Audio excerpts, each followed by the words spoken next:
देखिए, पहले भी कहा कि मानव का शरीर मिल जाए, मानव की देह मिल जाए महाराज,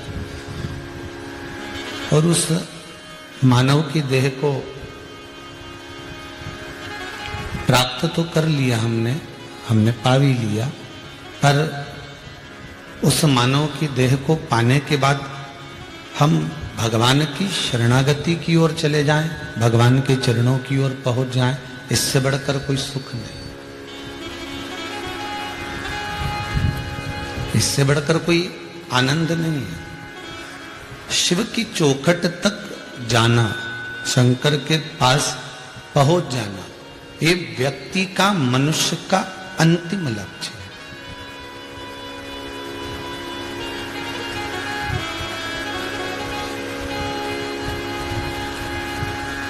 जन्म लेने के बाद में वापिस मृत्यु की ओर पहुंच जाना, प्राण छूट जाना, फिर जन्म ले लेना, फिर मर जाना, फिर जन्म ले लेना, फिर मर जाना, फिर जन्म ले लेना, फिर मर जाना, ये क्रम तो चलता ही रहता है। पर जन्म और मरण के प्रपंच से जो छूट जाए, जन्म और मृत्यु के प्रपंच से जो बाहर निकल जाए, वो जीवन का सर्वाधिक सुख ही वही है।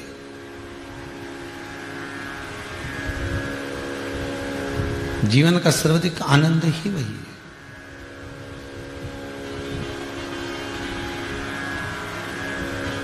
गुरु शिव महापुराण की कथा अपन श्रवण कर रहे हैं।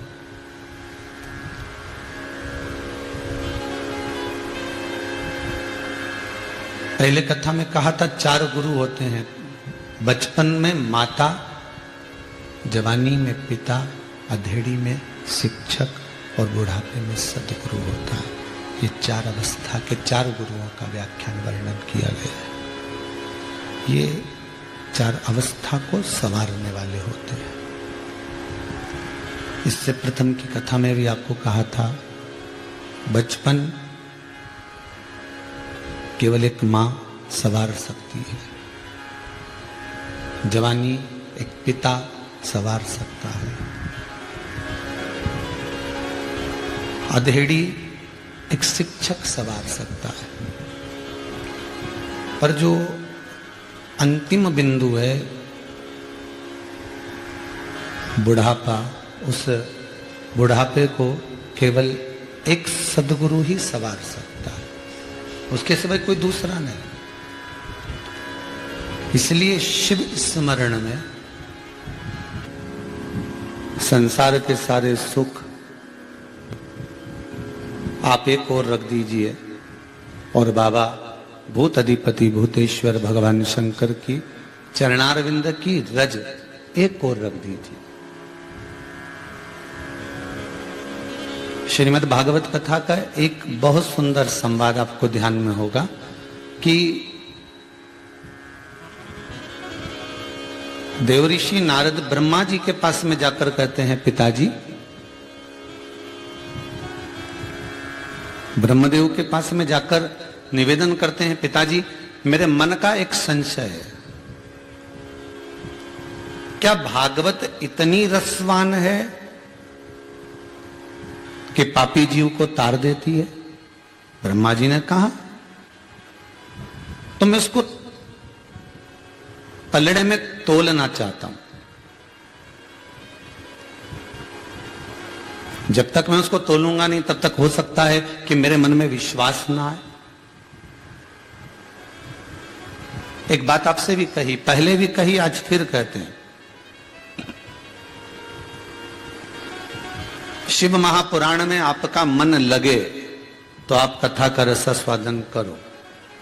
शंकर के चरणों में आपकी चित्त वृत्ति लगे तो आप शंकर का अनुमोदन करो। पर यदि शिव अनुमोदन में, शंकर के भजन में, शंकर की भक्ति में, शंकर के चरणारविंद में आपका चित्त नहीं लगता हो, आपका मन नहीं लगता हो, तो निवेदन है शिव की निंदा ना करें।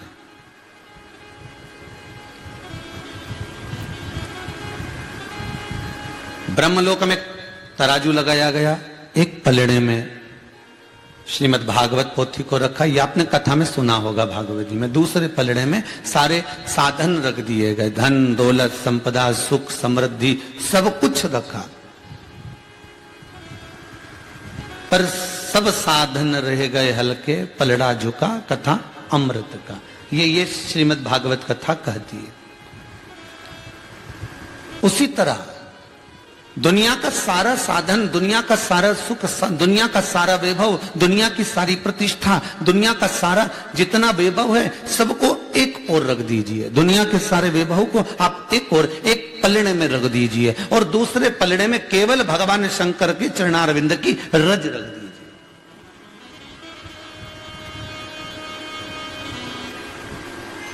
केवल शिव के चरणारविंद की एक मात्र कण का रज, मात्र कण का रज, दूसरा नहीं।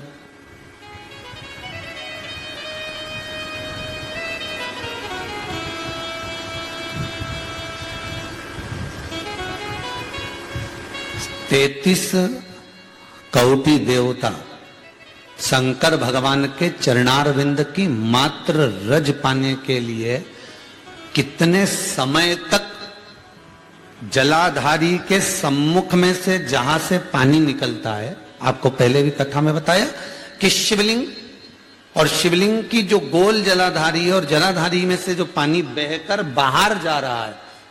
हिंदू धर्म में हमारे यहां पर जो भगवान का जल बहकर जाता है उस स्थान को लांगा नहीं जाता, इसलिए शंकर जी की परिक्रमा आदि होती है। इधर से गए वापिस आ गए, पर जहां से पानी बहकर जा रहा है उसको लांघकर हम इधर नहीं जाएंगे, उसको लांघकर हम इधर पहुंचना नहीं है।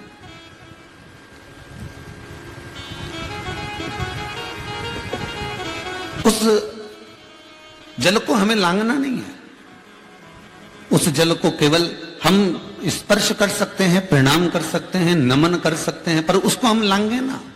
क्यों? तो पहले की कथा में भी कहा था कि 33 कौटि देवता भगवान शिव से कहते हैं, हे ओघड़दानी, हे त्रिकालदर्शी, हे कैलाशी, हे अविनाशी, हे शंभु, हे शंकर, ऐसी करुणा कर दीजिए, ऐसी दया कर दीजिए कि हम आपके चरणारविंद की रज को निरंतर प्राप्त कर सके, हम निरंतर उसका स्मरण कर सके। अधिदेव महादेव बनकर बैठा है, मेरा शिव, मेरा शंकर, मेरा ओघड़ी बनकर बैठा है।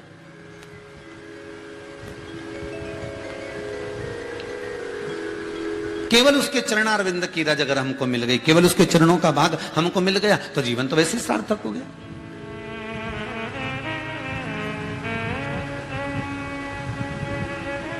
पर आदत हमारी बुरी है ना, हम भगवान के चरणों तक जाना ही नहीं चाहते।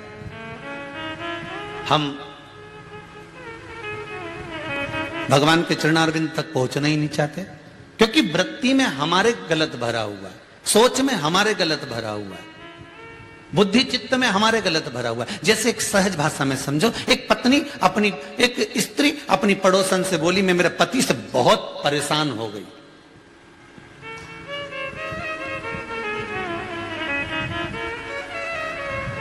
एक पड़ोसन से एक माता बोल रही है, मैं अपने पति से बड़ी परेशान हो गई। इतना झूठ बोलने वाला पति मैंने जिंदगी में कभी नहीं देखा। अरे झूठ बोलो पर कम बोलो, इतना झूठ बोलने वाला पति मैंने जिंदगी में नहीं देखा। गजब का झूठ बोलता है, सुबह से तंग कर कर रखा है। पड़ोसन ने पूछा क्या झूठ बोल रहा है? सुबह से कह रहा है मेरे 5,000 रुपए किसी ने निकाल लिए, 5,000 रुपए मेरे किसी ने निकाल लिए, 5,000 रुपए मैंने किसी ने मेरे निकाल लिए। इतना झूठ बोले जिसका वर्णन नहीं। गजब का पति मिला। तो तू कैसे कह सकती है कि 5,000 रुपए वो बोल रहा है किसी ने निकाल लिए? अरे मैं खुद बाथरूम में ले जाके गिन के आई, 4,000 ही थे।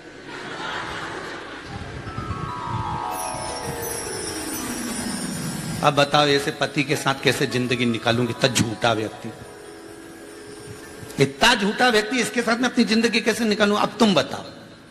अब पड़ोसन माथा ठोक रही, बता चोटी तो ये बैठी है, चोरी इसने करी है। और बताओ बेचारा बोल रहा है कि 5,000 रुपए हैं, 5,000 रुपए हैं, और ये बोल रही 4,000 है। तो तूने चुराया काहे को? वो 5 और 4 के चक्कर में। हम भी ऐसे ही हैं, हमारी वृत्ति भी ऐसी है, हमारा मन भी ऐसा ही, हमारी चित्त वृत्ति भी ऐसी है। हम मन में सोचते हैं कि हम भगवान का भजन करेंगे, हम मन में विचार कर कर जाते हैं हम शंकर का अनुमोदन करेंगे, हम मन में विचार कर कर जाते हैं हम शिव का स्मरण करेंगे। पर हम भी वहां पहुंचते पहुंचते हम रिझाने के लिए पहुंचे थे, पर हम जैसे ही मंदिर की चौखट पर चढ़े, हम जैसे ही मंदिर के दरवाजे पर चढ़े कि हमारी बुद्धि में मांगने का भाव प्रकट हो गया। आज मैं भगवान से ये मांग कर जाऊंगी, आज मैं भगवान से ये लेकर जाऊंगी, आज मैं भगवान से ऐसा कुछ मांग लूंगी मेरा बच्चा 10वीं में पास हो जाए, आज मैं ऐसा कर कर जाऊंगी, आज मैं ऐसा कर कर। भगवान से कुछ मांगना नहीं है। तुम दरवाजे पर अगर पहुंचे हो, भगवान ने अगर तुमको वहां तक बुला लिया है, मेरे परमात्मा ने अगर अपनी चौखट तक तुमको बुला लिया है, अपनी कथा तक तुमको बुला लिया है, या आप आस्था चैनल के माध्यम से कथा सुन रहे हो, मोबाइल के माध्यम से सुन रहे हो, अगर परमात्मा ने आपकी चित्त वृत्ति को, आपके मन को अपनी कथा में, अपने चरणों में अगर लगा लिया है, तो समझ लेना कि भगवान तुम्हारे दुख को काटना प्रारंभ कर दिया है, भगवान तुम्हारे दुख को मिटाना प्रारंभ कर दिया है, भगवान तुम्हारे दुख को समाप्त करना प्रारंभ कर दिया। अगर तुम भगवान की भक्ति में डूब गए हो तो फिर दुख धीरे धीरे समाप्ति की ओर आ जाएगा।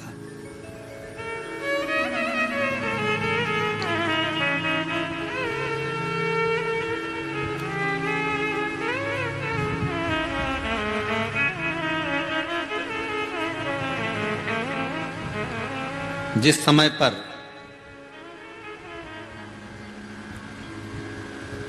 द्वारका में भगवान कृष्ण विराजमान थे,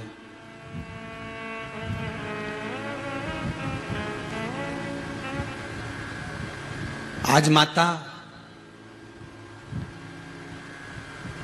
कालिंदी देवी यमुना ने श्री द्वारकाधीश से प्रश्न किया,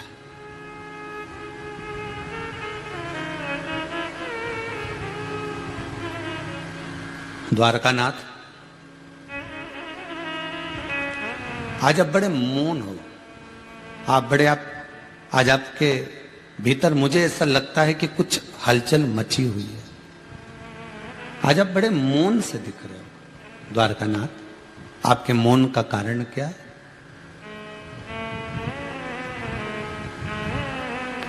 आप किस लिए मौन?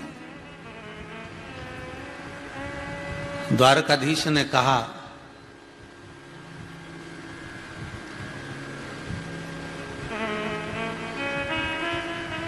कि जिस गुरु के चरणारविंद में मैंने जाकर विद्या का अध्ययन किया,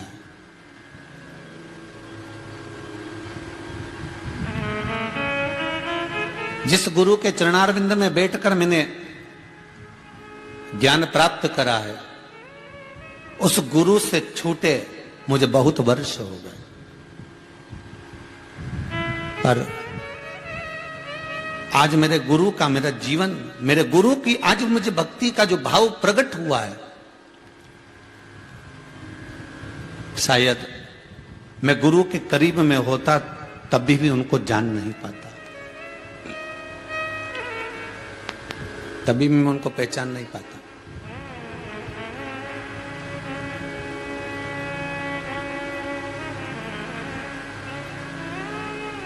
आप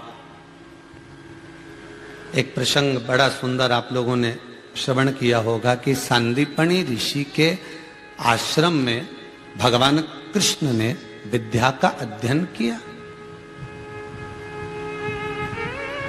पर आपको यह मालूम है कि सांदीपनी बाबा के आश्रम में अगर भगवान कृष्ण पहुंचे हैं, क्या मथुरा में, क्या वृंदावन में, क्या गोकुल में, क्या बरसाने में, क्या नंदगांव में, क्या पूरे जितने आदिक जितने धर्म क्षेत्र हैं, इन सारे क्षेत्र को छोड़कर भगवान उज्जैनी क्यों आ रहे हैं?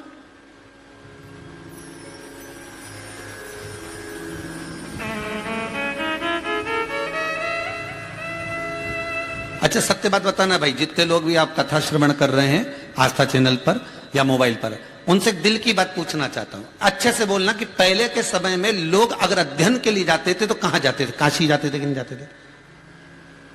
कि साहब ये काशी पढ़ने के लिए जाएंगे, साहब ये काशी के लिए जा रहे हैं, ये काशी पढ़ेंगे, ये काशी में विद्वत्ता धारण करेंगे, पर मेरा द्वारका का नाथ, मेरा कृष्ण, मेरा द्वारकाधीश, मेरा कन्हैया अगर विद्या अध्ययन करने के लिए जा रहे हैं तो मथुरा छोड़कर, आदि कादिक जगह छोड़कर, जहां इतनी विद्वत्ता का भाव हो, जहां इतना ज्ञान चारों तरफ फैला हुआ हो, उस स्थान को छोड़कर मेरा द्वारका का नाथ, मेरा कृष्ण अगर विद्या अध्ययन करने जा रहा है तो उज्जैनी ही क्यों जा रहा है?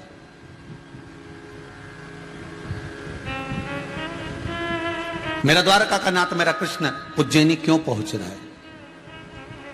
उस अवंतिका नगरी में, उस महाकाल की नगरी में, काल अधिपति की नगरी में मेरा कृष्ण क्यों पहुंच रहा? किस लिए?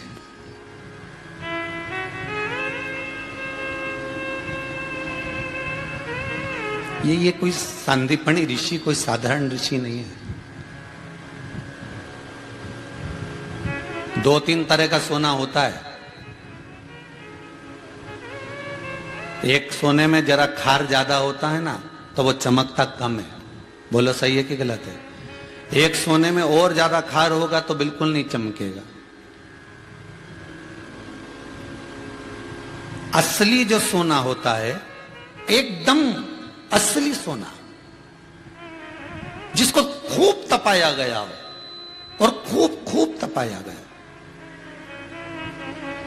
और तपाने के बाद उस सोने के अगर जेवर बनाया जाए और कह दिया जाए कि इसमें खार मत मिलाना, रत्ती भर खार नहीं होना चाहिए सोने के जेवर में। मेरा जो जेवर बने, मेरा जो हार बने, मेरी जो पाटली बने, मेरे जो करधोना बने, जो भी सामग्री बने, भुजबंद बने, मेरे हाथ का कुछ फूल बने, कुछ भी अंगूठी आदि कुछ भी बने, पर इसमें खार नहीं होना चाहिए। तो सुनार क्या कहेगा? अगर बिना खार के बनाओगे तो टूट जाएगी।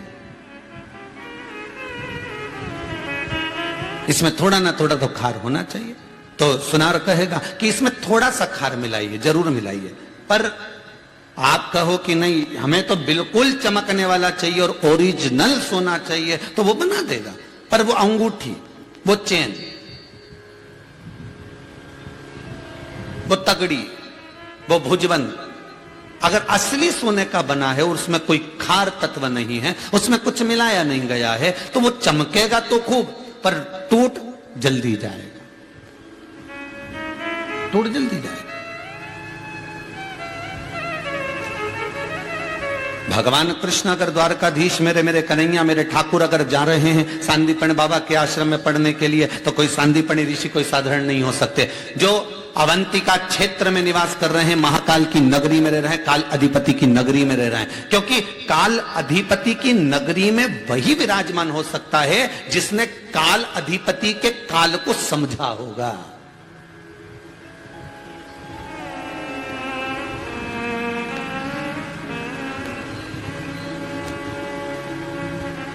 कालंदी जी ने पूछ लिया।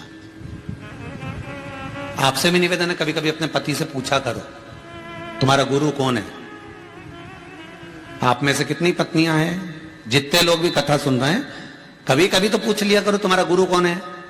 और पूछने के बाद कहा करो, कभी कभी गुरु जी के पास जाते हो, बात करते हो फोन पर, कभी कभी उनसे चर्चा होती है, कभी उनसे मिलने का भाव उत्पन्न होता है, कभी कभी दिल में